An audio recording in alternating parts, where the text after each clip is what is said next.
নমস্কার বন্ধুরা, মনস মমস লাইফের আরও একটা নতুন ভিডিওতে তোমাদের প্রত্যেককে স্বাগত জানাচ্ছি। কাছে দূরে যে যেখান থেকে আমার ভিডিও দেখছো সবার জন্য রইল অনেকটা শুভেচ্ছা আর ভালোবাসা। 24শে ডিসেম্বর সকালবেলা ভিডিও শুরু করে দিয়েছিলাম।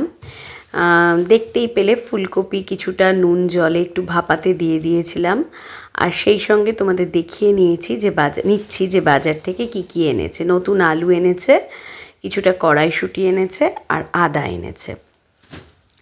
এই দিনকে ভেবেছিলাম বেশ ভালো করে ভিডিওটা শুরু করেছি, ভিডিও কন্টিনিউ করব। আর দেখো এতটা ফুলকপি লাগবে না, কিছুটা ইউজ করছি আর বাকিটা কাটাই রয়েছে। মানে আমার যে কাজ করে সে তো সবজি কেটে দিয়ে যায়, তো বাকি ফুলকপিগুলো ফ্রিজে ভরে দিচ্ছি। ফ্রিজে দুখানা মোটা মোটা বেগুন আছে বলে, বেগুন পোড়াবো বলে বেগুন আছে বলে ফুলকপিগুলো একটু ভরতে অসুবিধেই হচ্ছে। আর বলে রাখি যে আজকে তোমরা যে ভিডিওটা দেখছো সেটা তোমরা একসাথে 24 তারিখের কিছুটা অংশ, 25শে ডিসেম্বরের খুব সামান্য একটু অংশ এবং 26শে ডিসেম্বর, এই 3 দিন মিলেই ভিডিওটা দেখতে পাবে। দেখো এখানে আমি সকাল সকাল তাড়াতাড়ি রান্না করে নিয়েছি। পাবদা মাছের ঝাল করেছি, একটু ধনেপাতা দিয়েছি, আর সেই সঙ্গে তোমাদের দেখিয়ে নিচ্ছি যে ভাতও হয়ে গেছে। এই যে ভাতও হয়ে গেছে, আর পাতলা করে কালো জিরে ফোড়ন দিয়ে মুসুরির ডালও হয়ে গেছে। আর দেখতে পাচ্ছ ওপাশে একটা বাটির মধ্যে ডিম রয়েছে। এই যে এটা মন বেলার দিকে বাড়িতে, মানে স্কুল না থাকলে বাড়িতে থাকলে মাঝে মধ্যে একটা ডিম সেদ্ধ খায়, তো সেই জন্যই ডিম সেদ্ধটা করেছি। কারণ আমার মেয়ে ভাতে ডিম সেদ্ধটা খেতে চায় না। অনেকে আছে না আলু সেদ্ধ ডিম সেদ্ধ ভালো খায়, ইনফ্যাক্ট আমিই খুব ভালো খাই, কিন্তু ও ভাতে খেতে চায় না। আর দেখো এখানে বাজার থেকে কলা আর একটা পেয়ারা এনেছে। আমি আর আমার হাজব্যান্ড না এই দুপুরের দিকে ভাত টাত খেয়ে একটু নুন লঙ্কার গুঁড়ো ছড়িয়ে পেয়ারা পিস পিস করে কেটে খাই, বেশ ভালো লাগে। আর এদিকে ফুলকপি তো দেখতে পেলে ভাপিয়েই নিয়েছি। ফুলকপি আলু কড়াইশুঁটি দিয়ে তরকারি করব। তো নতুন আলু অতগুলো তখনই ধুয়ে নেওয়া সম্ভব ছিল না, রান্নার তাড়া ছিল, সেজন্য দুটো আলু কপিতে দেব মিডিয়াম সাইজের, তাই দুটো আলুকে ভালো করে ধুয়ে নিয়েছি। আর কড়াইতে তেল গরম করতে দিয়ে ফুলকপি তো ভাপিয়ে জল ঝরতে দিয়ে দিয়েছি, আর এদিকে আলুটাও ভাবলাম কেটে নেব, একসাথে আলু কপি ভেজে নেব। আর যেটা বলছিলাম যে এই দিনের ভিডিওটা অর্ধেকটা করে আমাকে ভিডিও বন্ধ করে দিতে হয়েছিল, কারণ আমাদের এই কমপ্লেক্সে একজন বয়স্ক কাকু, খুব বয়স্ক নয় অবশ্য, যাই হোক আমার শ্বশুরমশাইদের থেকে একটু ছোটই হবেন, উনি ভুগছিলেন বেশ কিছুদিন ধরে, খুব কষ্ট পাচ্ছিলেন, হসপিটালে ভর্তি ছিলেন। খবর এসেছিল যে উনি মারা গেছেন। তো সেই জন্য আমাকে আমার হাজব্যান্ডকে ওখানে দেখতে যেতে হয়েছিল। মানে ওদের বাড়িতে গেছিলাম, তখন কাকিমা ছিলেন, তার সাথে কিছুক্ষণ সময় কাটালাম। তারপরে তাড়াতাড়ি রান্নাবান্না করে ওয়েট করছিলাম যে কাকুকে হসপিটাল থেকে নিয়ে আসবে, কমপ্লেক্সে রাখবে, তখন একটু আমি আর আমার হাজব্যান্ড যাব। তো যাই হোক, সেই জন্যই ভিডিওটা অর্ধেক হয়েছে, না হলে এই 24 তারিখের ভিডিওটা পুরোপুরি ভিডিও করেই তোমাদেরকে দেওয়ার ইচ্ছা ছিল। আর অর্ধেকটা ভিডিও তো আমি দিতে পারবো না, মানে শুধু খানিকটা কাজ দেখিয়েছি, তাতে করে আমি কি তোমাদের দেব। আবার 25 তারিখেও এত ব্যস্ত ছিলাম সকাল থেকে যে 25 তারিখে ভিডিও করতেই পারিনি। বেলার দিকটায় যখন ঠাকুর পুজো দিয়েছি, খাওয়া দাওয়া করছি, সেই সময় খানিকটা ভিডিও করেছি। তো যাই হোক, দেখো এখানে আলু কেটে নিচ্ছি। আর তোমাদের মধ্যেই আমাকে একজন বন্ধু আমি নামটা সঠিক মনে করতে পারছি না, জিজ্ঞেস করেছিল যে আমি কি করে আমার মানি প্ল্যান্ট গাছগুলোর যত্ন নিই, খুব সুন্দর দেখতে লাগে। কিছুই করি না, মানি প্ল্যান্ট গাছে মাঝে মধ্যে একটু চাল ধোয়া জল দেবে, তাহলে মানি প্ল্যান্ট গাছ খুব ভালো বাড়ে। আগে আমি খুবই চাল ধোয়া জল দিতাম, এখন সংসারের ব্যস্ততার কারণে মাঝে মধ্যে ভুলে যাই। কিছুই না, একটু জল দিই নিয়মিত। আর যেটা করি সেটা হচ্ছে আমার উত্তরের বারান্দায় তোমরা যে বড় মানি প্ল্যান্টটা দেখতে পাও, সেই মানি প্ল্যান্টটা সুন্দরভাবে বলতে নেই বাড়ার কারণ হচ্ছে যে রোদটাও অতিরিক্ত পায় না, আবার একেবারে ছায়া অন্ধকার সেটাও না। মানে এমন একটা জায়গায় রাখবে মানি প্ল্যান্ট গাছ যেখানে কি বলে সেমি শেড, মানে খুব চড়া রোদও থাকবে না, আবার একেবারে অন্ধকার অন্ধকার আলোই আসে না সেরকমও নয়। আমি জানো তো ঘরের মধ্যে মানি প্ল্যান্ট গাছ রেখে দেখেছি ভালো বাড়ে না, কারণ পুরোপুরি আলোটা তো পায় না। কিন্তু সেই মানি প্ল্যান্ট গাছই যখন আমি ওই উত্তরের বারান্দায় বার করে দিই, গাছটা কিন্তু বাড়ে, নতুন ডালপালা হয়। কেন বলো তো?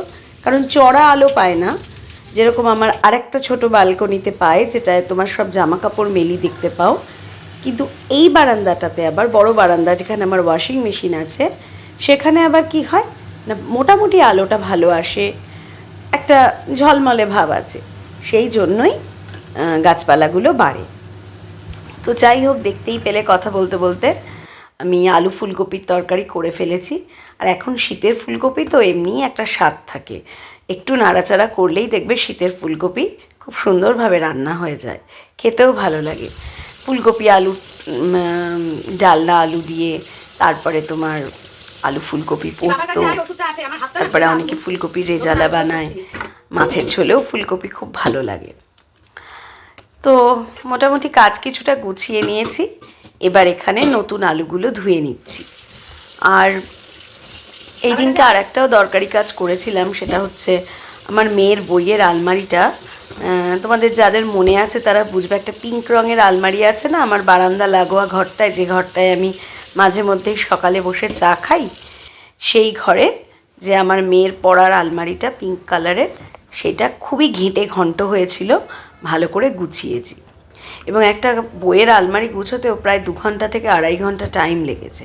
সেই সব কিছুর জন্যই একটু তাড়াহুড়ো করেই কাজ করছিলাম।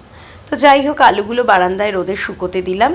আর এই যে দেখো, দেখাচ্ছি জামা কাপড় কেচে মেলা হয়ে গেছে। এবারই তোমরা দেখছো 25শে ডিসেম্বরের ভিডিও। গোপাল ঠাকুরকে এবং সব ঠাকুরকেই একটু কেক দিয়েছিলাম। তোমরা হয়তো ভাববে ঠাকুরকে কেক দিয়েছে, না, এটা কিন্তু এগলেস কেক। আমাদের এখানে রসরাজ বলে একটা খুব ভালো মিষ্টির দোকান আছে, আমার হাজব্যান্ড বলল যে ওরা এগলেস কেক বিক্রি করছে, এবং কেকটা এত কাজু কিশমিশ ড্রাই ফ্রুটসে ভর্তি ছিল, 200 টাকা দাম ছিল। আমি তোমাদের জানার উদ্দেশ্যে বললাম, কিন্তু এতটাই সফট ছিল, এতটাই সুন্দর ছিল যে মানে কাটতে গেলে ভেঙে যাচ্ছে। আর এই যে প্লেটটা দেখছো না, এই প্লেটটা কিন্তু আমি প্রথম আমার এই বড় গোপুসোনাকে এই দিনকে দিলাম। গত বছর আমি ঝাড়গ্রাম গেছিলাম, তখন আমি এই প্লেটটা ওখান থেকে কিনেছিলাম। আর সেন্ট এক্সপেডাইটকেও এই দিনকে দিয়েছি, কোনো মানত করিনি, কিন্তু এমনিই দিয়েছি। ভাবলাম সবসময় ওনাকে মানত পূরণ হবে তবেই দেব, তা কেন, এমনিই দিই না। 2টো লাল গোলাপ একটা কাপের মধ্যে জল দিয়ে, 2 পিস কেক, এমনিই 2টো মোমবাতি জ্বেলেছি, আর একটু কমলা লেবু, সব ঠাকুরকেই একটু কমলা লেবু দিয়েছিলাম। আর দেখো, এই দিনকে রান্না করেছিলাম জাস্ট চিকেন, মুসুরির ডাল আর বেগুন ভাজা। এত দেরি হয়ে গেছে, এই সময় ঘড়িতে 3টে 10-15 বাজে। নিজের বাটিতে চিকেনটা বেড়েছি, তোমাদের দেখালাম, আর হাজব্যান্ড আর শ্বশুরমশাই খাচ্ছে। আর ওখানে দেখো মেয়ে টিভি দেখতে দেখতে সোফা আর টি টেবিলে খাচ্ছে। তোমাদেরকে এইটুকুই দেখিয়েছি, বাসন পড়ে আছে চুবড়িতে, কিচ্ছু তোলা হয়নি। এবার সরাসরি চলে যাচ্ছি 26শে ডিসেম্বর। এই দিনকে আমি, আমার মেয়ে, আমার হাজব্যান্ড 3 জনে মিলে বাড়ি থেকে 12টা 5-10 নাগাদ বেরিয়ে গেছিলাম।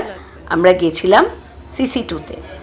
ওখানে লায়ন কিং সিনেমাটা এসছিল, বাচ্চাদের ডিজনি মুভিজের। আমার মেয়ে অনেক দিন থেকেই দেখবে দেখবে করছিল। এটা হচ্ছে লায়ন কিং পার্ট 2। পার্ট 1টাও অলরেডি আজ থেকে বছর 1.5-2 আগে এসছিল, দেখেছে। বছর 1.5 আগে না, আর একটু বেশি মনে নেই, মোটমাট এসছিল। তখন আমার মেয়ে আরও একটু ছোটো ছিল, দেখেছে। এবং আমাদের শো টাইমটা ছিল 1:20 থেকে, ওই মোটামুটি 3:45 শেষ হয়েছে। আমাদের প্ল্যানই ছিল তারপরে একটু ঘোরাঘুরি করব, কারণ আমার মেয়ে না সত্যি বলতে CC2টায় যেতে খুব ভালোবাসে। আগে আমরা কৈখালিতে ছিলাম যখন, তখন CC2 আমাদের খুব কাছে ছিল, আমরা প্রায়ই যেতাম, মানে উইকেন্ডে যেতামই, খুব কাছে ছিল, একটা রিক্সা করেই যাওয়া যেত।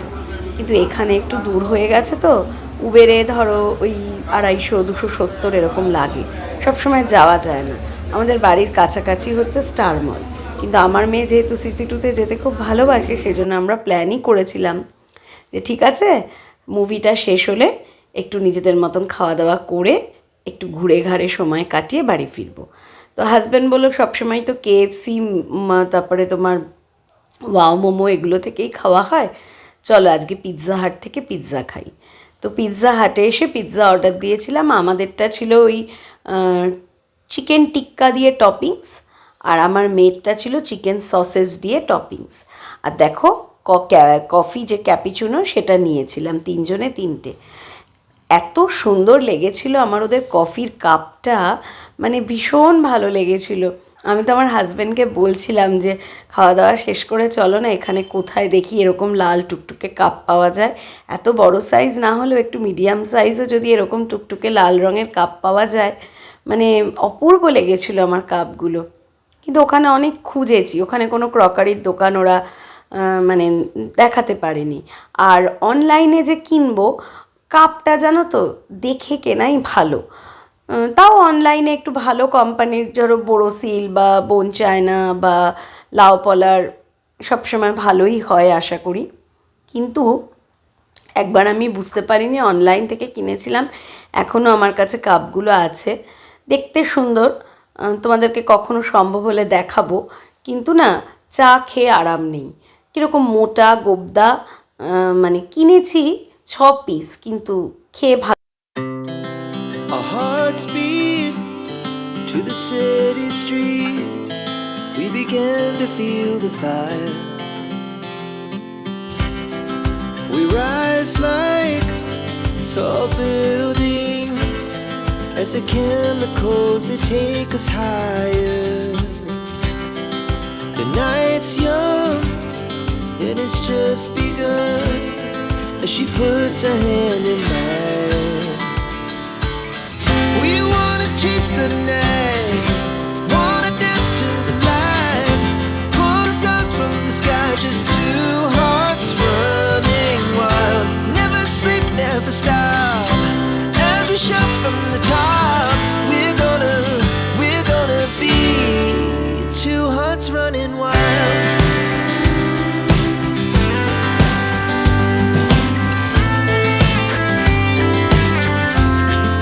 তো খাওয়া দাওয়া করে দেখতেই পেলে, একটুখানি ঘুরে ঘুরে দেখছি। তারপর একটু ম্যাক্সে ঢুকলাম। আগে ম্যাক্সের দাম বেশ কম ছিল জিনিসপত্রের, কিন্তু এখন ম্যাক্সেও মোটামুটি ভালোই দাম।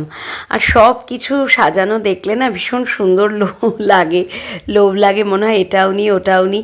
এই যে এই সোয়েটারটা দেখছো, এই সোয়েটারটা আমার খুব পছন্দ হয়েছে, হাতে নিয়ে অনেকবার নাড়াচাড়া করেছি, আবার রেখে দিচ্ছি।